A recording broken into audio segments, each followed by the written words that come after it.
संग्रामे संकटश्चैव विघ्नतस्य न जायते शुक्लाम्बरधरं देवं शशिवर्णं चतुर्भुजं प्रसन्नवदनं ध्याये सर्वविघ्नोपशान्तये अवीक्षितार्थसिद्ध्यर्थं पूजितोऽय्यासुरासुरे सर्वविघ्नहरस्तस्मै गणाधिपतये नमः।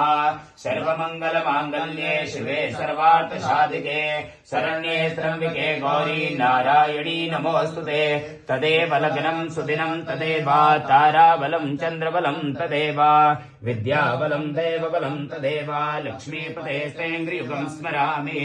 लाभस्तेषां जयस्तेषां कुतस्तेषां पराजय येषां विद्यवरस्यामो हृदयस्थो जनार्दन यत्र योगेश्वरः कृष्णो यत्र पार्थो धनुर्धरः तत्र श्रीर्विजयोर्भूतिर्धर्मानीतिर्मतिर्मम अनन्या चिन्तयन्तो मां ये जना पर्युपासते तेषां नित्याभियुक्तानां योगक्षेमं वहाम्यहम्। श्वते सकलकल्याणं भाजनं यत्र जायते पुरुषस्तम्